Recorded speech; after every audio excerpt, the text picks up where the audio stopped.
after months and months of worry, we have been told that the 2021 Lions tour to South Africa is to go ahead. Despite no crowds being in the stadiums for these games, I'm sure us as rugby fans are absolutely thrilled with the news that the tour is going ahead. More so than the excitement for the actual games, a lot of fans are just incredibly excited for the squad to be announced.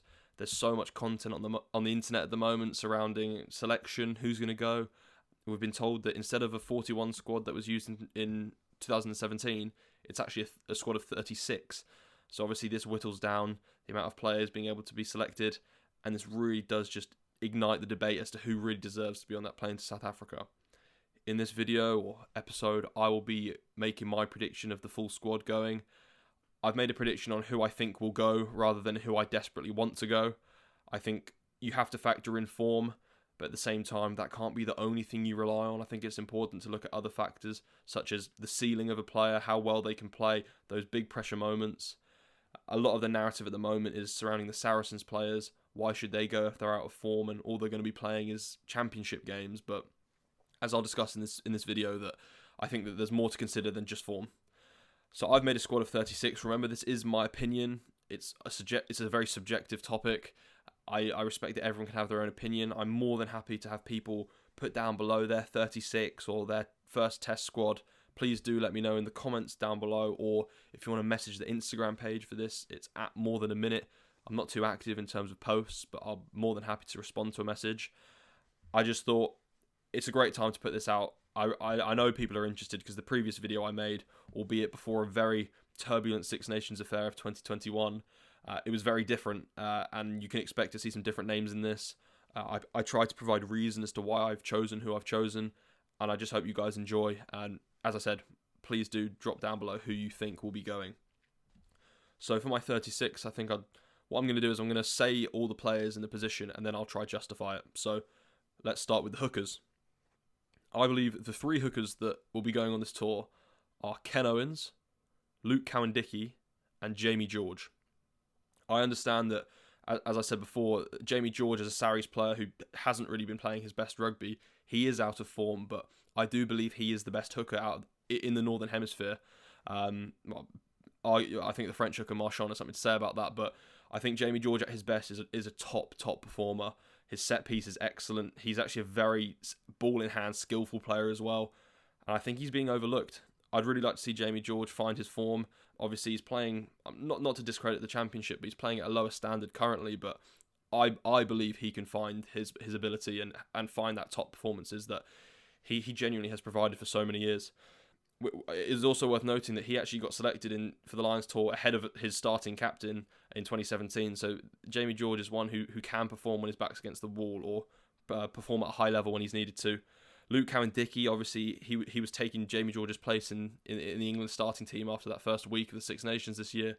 And I just think that Cowan-Dickie is an electric, intense. He plays like there's a fire under his arse. I just love the way that Cowan-Dickie plays. His line-out throwing is excellent, and I think that he's great in the loose as well. Finally, Ken Owens. A lot of the discourse at the moment is that Ken Owens should be starting. There's even talk of him being the captain. Obviously, I'm Welsh, and I suppose, have a small Welsh bias, but I actually think Ken Owens is being slightly overhyped. Not to say that he's not a great player and he shouldn't be going. It's just he scored 2 tries against Italy, both off set piece. Granted, it's good that he scored it, but I really think that that's just made him seem a lot better than, a lot more deserving than I believe he personally is. Again, he definitely should go. I just think that you don't nail him on as a starting hooker right now, because I really think that one of the other two is more likely. But they're my hookers. In terms of the props, I'll start with the Looseheads. I've gone for Mako Vunipola, Wyn Jones, and Rory Sutherland. I think, similar to Jamie George, Mako Vunipola has not been playing his best rugby, but when he's at his best, he is unstoppable. He's so good. He just does everything so well. Great tourist. He's been on 2 tours previously, and I just think that he will be going on that tour. Wyn Jones looked incredible over the Six Nations. His scrummaging is excellent, and I really think that he's earned his way onto that plane. And then Rory Sutherland, I think what he adds that Vunipola and Wyn Jones don't is quite more of a dynamic player. Very quick for a front row. Always beats the first man, seemingly dynamic in defence as well. I really think that he impressed over this last Six Nations campaign. Onto the Tightheads. pretty hard to deny Tyg Furlong his space on this tour. The way he performed in the Six Nations, as well as previous Lions tours in 2017, such an explosive ball carrier. You've seen he's a bit of a hot stepper, being able to fly halves in Finn Russell. I really think that Tyg Furlong's scrummaging is excellent as well, and the fact that he's fully fit now is just so good for the Lions. He is invaluable at tight head. The other two props I've gone for at tight head are Carl Sinclair and Andrew Porter. I think Sinclair, outside of being an amazing tourist, I imagine, he's that new era of prop that you see I find similar in Luke Cowan-Dickie, in that he's a bit more dynamic. His ball playing ability and his handling is sublime. And I really think that despite England not being at their best at the moment, Carl Sinclair hasn't really performed that badly. He's performing great for club as well at Bristol. And then Andrew Porter, very, very safe player. I don't think he makes many mistakes. Great scrummager, set piece, obviously good. Defensively sound. I think that he is in contention with other tight heads, and don't be too surprised if someone may pip it ahead of him. But I just think Andrew Porter's done really well over the last Six Nations campaign or two and playing excellently for club. On to the second row. I've chosen 5 second rows to go on this tour. Start off, Alan Wynne-Jones. I think that he's a leader. People say he's past his best, but he's still performing great, and the way he gets the best out of other players is invaluable. I've gone for Maro Itoje. I think today Maro Itoje has been playing in the champ, and obviously slightly lower standard, but he looks incredible already, and he gets written off because of his penalty count. But if a coaching setup with the likes of Warren Gatland, hopefully Andy Farrell, Gregor Townsend, all these guys, if they can drill into Maro that he just shouldn't give away these penalties, he's a pretty flawless player outside of that. His attacking game is great. He's amazing at charging down box kicks, and that's exactly what you're going to need against the Springboks. You've got Faf de Klerk, who's likely going to assume the 9 shirt, and he's going to be box kicking the head off the ball. So I really think Maro would be great in there, as long as he sorts out that penalty count, of course.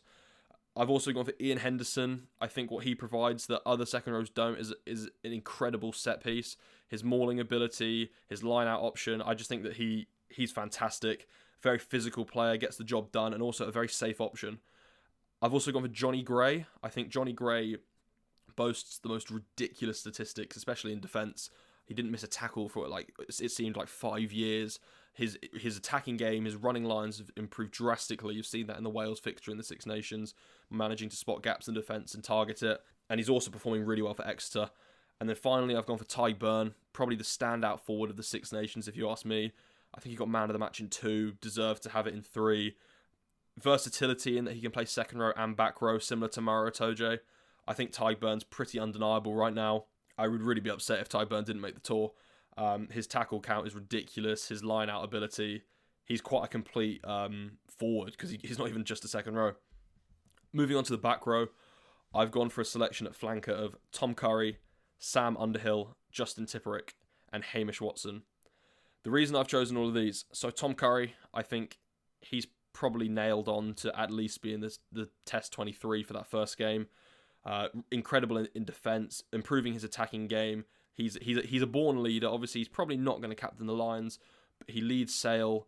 I think that he's undeniable on this tour. Sam Underhill, I think he gets overlooked in terms of the praise that Curry gets. I think Sam Underhill is defensively probably England's best back row of the last decade. He boasts crazy numbers in defence. His attacking game's improving. He's got good handling, and I think that he's hungry, and he's that aggressive and abrasive player to take on the Springboks, and I think that'll be important. Justin Tipperick, arguably my favourite player in world rugby, so complete. You could literally play him in the outside centre. That's how dynamic he is. Incredible over the ball. Defence boasts crazy numbers. Attacking threat. I just think that Justin Tipperick is just world class, and I don't think he necessarily gets overrated, because you do see a narrative on Twitter that, oh, Justin Tipperick this, Justin Tipperick that, but I think it's a shame that we're only just seeing how good he is. The fact that he was kept out of a Wales team by the likes of Warburton and Lydia, I think that just only improved him. And then Hamish Watson, boulder. He's so strong. He just is so deceptively strong. The way he looks like, I mean, in stature, you wouldn't think he can do what he does, but he always beats that first man. He'll bump off anyone. He's got a knack for scoring tries, and he just brings intensity. I mean, he got player of the Six Nations, so I don't really think... You see a lot of people saying that, oh, Hamish Watson might not make it. A few pundits I won't name saying that, oh, he's too small. But they're just chatting out their arse. I think Hamish Watson must go on this tour. I think he's the kind of player to take to play against South Africa rather than someone you'd avoid taking. And then at the number 8s, I've gone for Talupe Faletau and CJ Stander.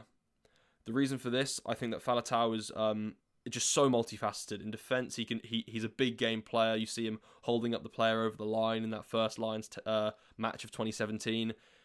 In attack, he can score tries. He can do crazy offloads. His footwork's excellent. You see him scoring in the corner in big games. I really want to see Faletau at his best. And the fact that he's been a top-performing 8 for the last decade, roughly, just goes to show his player quality. And then finally, CJ Stander, of course. I think it was a shame that he announced his retirement. I know he wants to move back to South Africa to spend some time with his family, and all respect to him. I think CJ Stander's a fantastic ball carrier. He brings intensity in D, great over the ball, rock solid when he gets at the breakdown, and I think he would be able to really bring a good impact against South Africa. Maybe off the bench. I'll get into my test team but later on, but I think CJ Stander obviously covers flanker or 8, is a great option to have. Now, onto the backs. At scrum half, I've gone for a selection of 3. I've gone for Conor Murray, Ben Youngs, and Thomas Williams. With Conor Murray, you get an excellent box kicker. You get an experienced player who can direct the game, tell the forwards what to do. I think Conor Murray performed excellently in 2017, and I think that he's not past it. I think he's deserving of his place on this tour. Ben Youngs. A critique I have of Ben Youngs is, I think over the Six Nations recently, I think his passing off the base was just so low. But outside of that, I think he actually had quite a good campaign.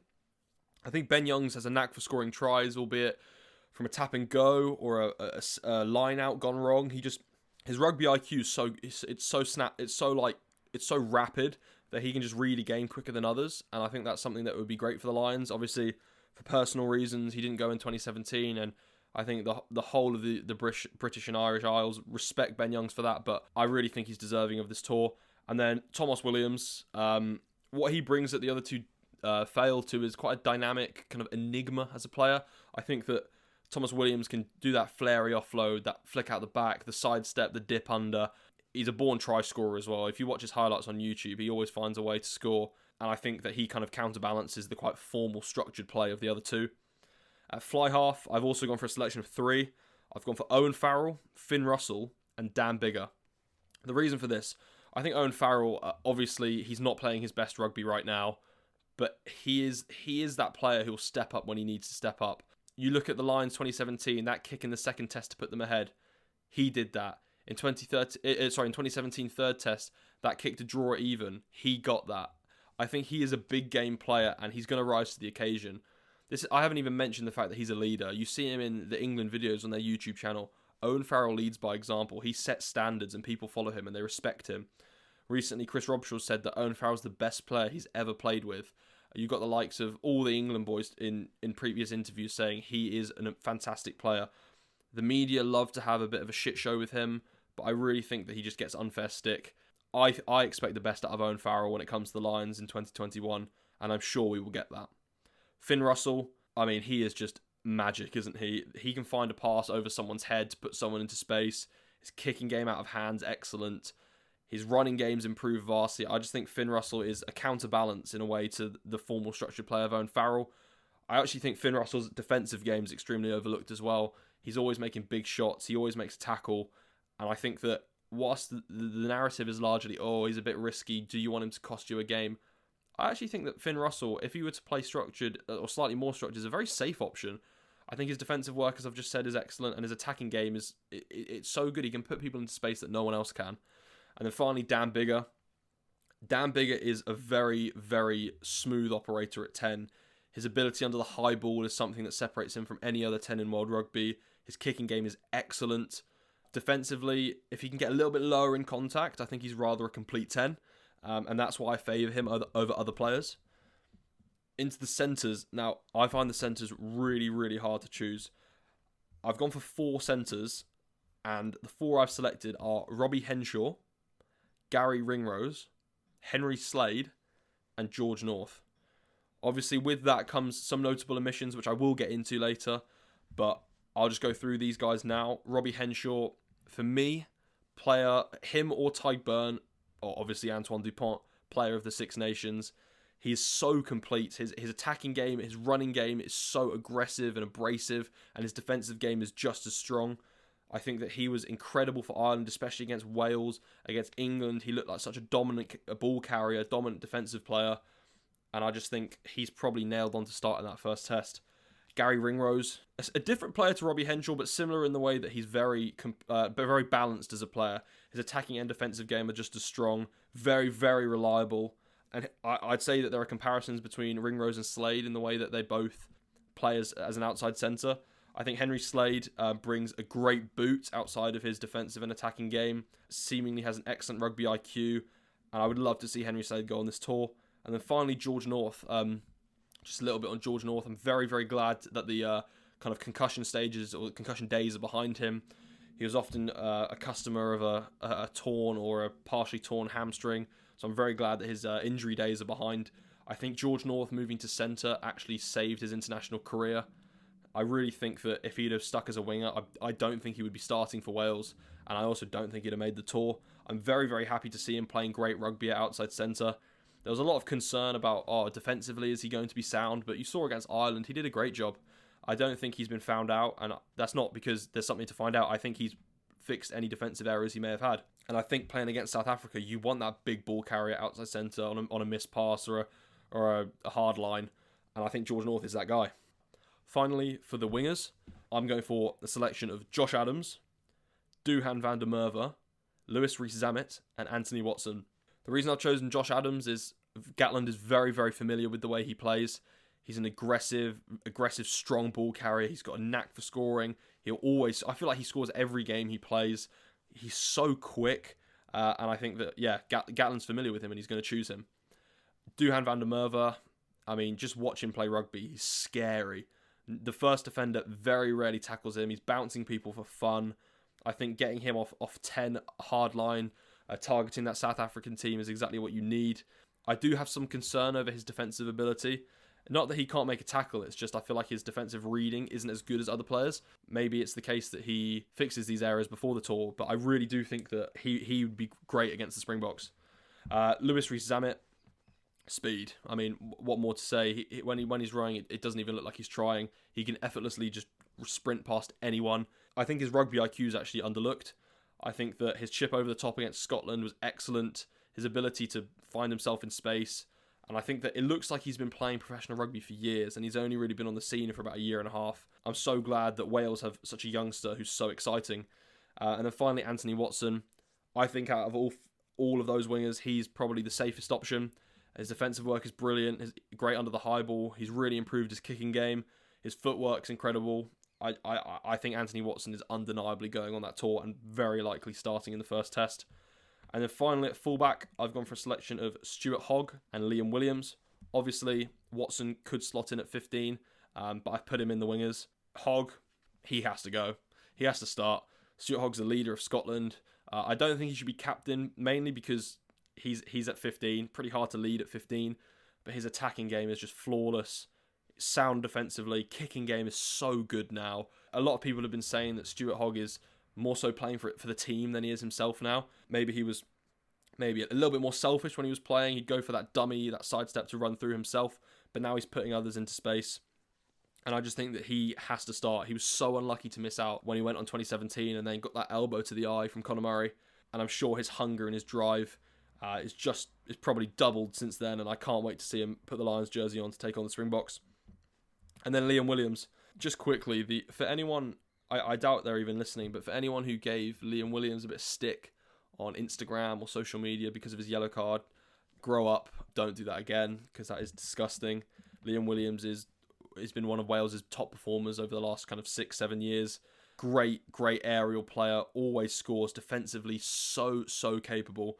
Granted, he did get a yellow card. I didn't even think it was a yellow card, but just seeing some of the abhorrent abuse that he was getting was just awful. So shame on you, really. But I really hope that there can be no more of that on social media, and people should be held a little bit more accountable for their actions. But enough on that. I think Liam Williams Gatland's very familiar with the way he plays. He provides versatility in that you could stick him on the wing if needs be, and keeping Hogg at 15, or maybe he's a bench player for the tests. Who knows? It really depends on who's hitting form at the time. I think Liam Williams' breakdown work's actually very underrated. You see him getting crazy turnovers when no one can expect it. But yeah, I really think he's actually quite deserving of this spot on the tour. That is my 36.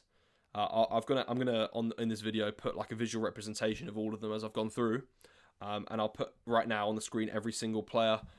Yep, take it in. If you want to pause it, drop some comments below what your thoughts are, any positive feedback, any constructive criticism. More than happy to receive it. Happy to respond to anyone. If you want to message the Instagram, do that at more than a minute, or just drop a comment below. Yeah, I imagine this squad is slightly different to the one I made previously, but yeah, I'm pretty happy with this, and I think this is not very likely, but I'm pretty confident in this prediction. It's also worth mentioning who I think are going to be the kind of leaders or captains, and what I want to say is I want to adopt what Sam Warburton suggested and put forward a tour captain rather than a test captain.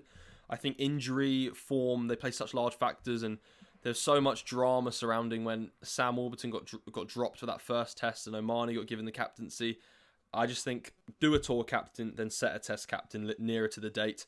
My tour captain is Alan Wynne-Jones. I think, as previously discussed, the way he gets the best out of his players, his ability to talk to a referee and get them kind of on his side, that's just going to be vital in a Lions test series, which is going to be just so intense. That emotions are going to be high, and I think he's the guy to control his players, to regulate the emotions. And I just think, Alan Wynne-Jones, you are the man for the job. I do want to give some credit to some notable omissions. These players are people who are quite unlucky to miss out. This is largely due to the fact that the squad is supposed to be reduced from 41 to 36. Not to say that all these players, or most of them, would have got selected, but I think they're just quite unlucky to miss out. So in the front row, we've got the likes of Ellis Genge, Joe Marler, Xander Fagerson, Thomas Francis, all of which are great players and probably quite deserving, but they're just unlucky to miss out. You look at the hooker options, you got Kelleher of Ireland, George Turner, both had really impressive Six Nation campaigns, and they're unlucky to miss out. Looking at the back row, notable people for me, Jamie Ritchie, Josh Navidi. I think Jamie Ritchie, he just lacks that attacking ability. If it's something he can build on, then I really think he's a shout for 2025 Lions team, maybe even captain, because he's such a good leader. His breakdown work is impeccable. And then Josh Navidi, are very unlucky to miss out. Obviously, Gatland is aware of him, so don't be too surprised if he finds his way onto the tour. But I just think that with the prior players suggested that he's just going to miss out. And also Sam Simmons, a lot of chat about Sam Simmons playing excellently for Exeter, scoring tries for fun, top try scorer of the Premiership. I think in attack, yes, he's incredible. One thing I will say is if he was put into that England squad this whole time and he was maybe not featuring as much and not playing for club, would there be as much discourse surrounding Sam Simmons going? That's something that is worth considering. I love to see Sam Simmons go. I know a fair few credible people have actually put him in their starting team, let alone just going on the tour. But yeah, I do think he's going to miss out just mainly due to an international lack of exposure. At scrum half, Ali Price, Jamison Gibson-Park, both played great over the Six Nations. Gibson-Park's passing was probably the crispest in the Six Nations. His box kick ability is also great. I think instead of these two, I think Thomas Williams will go, mainly because of the energy that he brings and the flair that he's familiar with. At 10, big omission, Jonathan Sexton. The reason I didn't choose Johnny Sexton for my prediction is I just think he's going to get bullied against South Africa. And I know that sounds harsh, and I know he's obviously proven people wrong when he's playing against some people, when he's faced like Tuolangi and he plays great. He's very safe off the tee, very experienced, natural leader. I just think Owen Farrell probably likely to start at 10, and I don't think Sexton's someone you bring off on the bench. That's tough to say, and I know some people won't like that because he played great at the end of the Six Nations, but that's just my prediction. The centres, the notable omissions in the centres are crazy. Some of these players I can't believe I'm not including in my Lions team. I've got Manu Tuolangi. Obviously, that is mainly due to injury. I think a 60% fit Manu probably takes the place of someone like George North or maybe a Henry Slade on this tour, just because all defences fear him. Jonathan Joseph, I think he's not been too involved with actually playing for England recently. And when he plays his best rugby, he's a great slippery outside centre who gets the job done. Elliot Daly, someone who provides versatility as a player, can play anywhere outside of 10. I just don't think he's been playing his best rugby, and I don't think he deserves it over some of the other people in my 36. Hugh Jones, he looked incredible in the last few games for Scotland. His attacking game is so good, defensively very sound as well. Unlucky to miss out. Chris Harris, I mean, I really wanted to include Chris Harris in my team, but the way I viewed it is Chris Harris and Robbie Henshaw quite similar players, and Robbie Henshaw for me is a more complete player right now. Chris Harris defensively was incredible against France.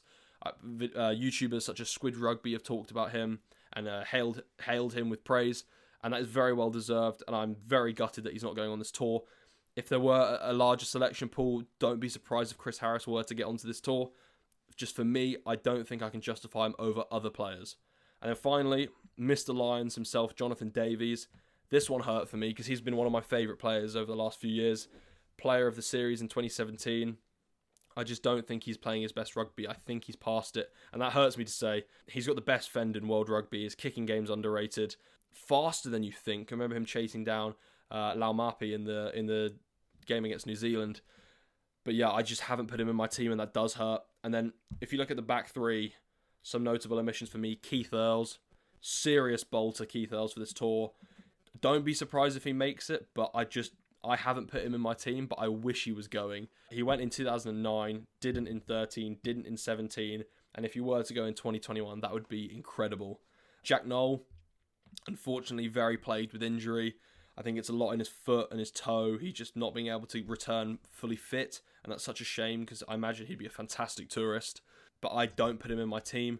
Hugo Keenan really, really impressed me over the Six Nations campaign. Playing great for Leinster as well. A very, very safe option at 15. And then also Lee Halfpenny. Similar to Jonathan Davies, I just think his time as an international standard player is slowly coming to an end. Very safe under the high ball. Always makes his tackles. But for me, he doesn't offer anything in attack compared to anyone else who I've previously selected. And therefore, Lee Halfpenny for me is not making the tour. Those are some notable omissions. I do want to kind of cover my back and say, if one off two or three of these guys do make it, don't be too surprised. Another one I should mention, I took him out my team before making it, and that's why he's not in the section I've just said. James Ryan, super unlucky to miss out. For me, just between him and Ian Henderson, and I favour Henderson in that one. Again, really unlucky, but don't be too surprised if he makes that spot.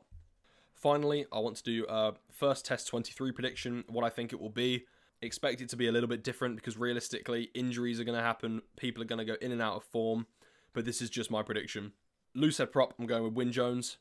Hooker, Jamie George. And tighthead, Tyke Furlong. In the second row, I'm going to go Maro Toje and Alan Wyn Jones as captain. That's a prediction. I have said I expect him to be tour captain, but I also think he's going to make it as test captain. I don't think he's going to let anything get in his way trying to get in that team. At 6, I'm going to go with Tom Curry, paired with Justin Tipperick at the other flanker. And then at 8, I want to go with Talupe Faletau. A scrum half, I'm going to go with Conor Murray. And fly half, Owen Farrell. In the centres, I want to see a partnership of Robbie Henshaw and George North. A physical, strong, powerful partnership to take on the likes of Damien Dialendi and Lukhanyo Am. On the wings, I want to see Louis rees-zammit and Anthony Watson. The reason I favour Louis rees-zammit over the likes of Duhan van der Merwe is I think he's defensively a little bit more sound and he's got a little bit more gas. I also think that his attacking game is slightly stronger than Josh Adams, and that's why I favour him over those two. And then I think Anthony Watson on the other wing, pretty undeniable. I think he can change a game more than anyone else on the wing. His footwork's incredible. And I just think he's a little bit safer than the other guys. And then finally at 15, I'm obviously going to go with Stuart Hogg. I want to see Hoggy just tear it up, find those line breaks, put those kicks in behind, and put in an excellent performance. My bench for the first test, I'm going with Mako Vunipola with Carl Sinclair. It's a nice balance between the new era and old era of prop in a way. Mako Vunipola a little bit more safe, and then you got Carl Sinclair who's a little bit more dynamic. I think Sinclair off the bench, similar to in 2017, he's going to frustrate teams and get them to bite potentially whilst he keeps his head, and I think he'd be amazing. My sub-hooker, it was a tough call. It was between Ken Owens and Luke Cowan-Dickey, obviously, and I favoured Luke Cowan-Dickey. I think similar to Sinclair, he's that new era of hooker. He's strong, he's fast, his footwork's a little bit better than Ken's. Both have excellent line-out throwing, but I'm going to favour Cowan-Dickey. In the forwards on the bench, I'm going to go with Tyke Byrne. The reason for that is he can cover both second row and flank, but I can imagine Alan Wyn Jones kind of coming off in that 55th to the 60th minute, bringing on Tyke Byrne. He can change a game, but he also obviously provides that depth.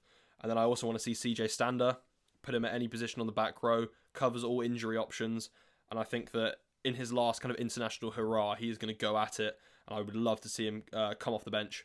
Sub-scrum half, I've gone for Thomas Williams. I don't want to see a combination of Murray and Youngs, or Youngs then Murray. I think that when you bring Thomas Williams, you bring a little bit more flair, and you could say it's a little bit more risky, but I think that that's what you need against South Africa. And then to pair that risk with another player, I'd like to see Finn Russell also on the bench. The reason I favour him over Dan Biggar is I feel Russell can change a game. If you're chasing a losing margin, I think he's the guy to bring on, and I think that he could rise to the occasion if you were in the lead and keep a strong performance going. Then finally, at 23, I want to see Henry Slade. The reason I choose Slade is he can cover all positions in the backs outside of 10, probably could also do a job at 10, but with George North in the centres, he can cover either wing, and then you also have Watson covering 15, so there's complete coverage with elite players. That makes my Lions 23 for that first test. Obviously, it's likely going to be a little bit different. Maybe it's the case that Slade starts or Ringrose starts ahead of North. I just think that his familiarity with that team is going to make that the starting 15, and I'm pretty confident in that bench. Please do let me know what your prediction for the first test 23 is in the comments down below. I've really enjoyed making this video. I love watching videos of other people's predictions, and please do, let me know, and thank you so much for listening. I'll see you soon. Bye.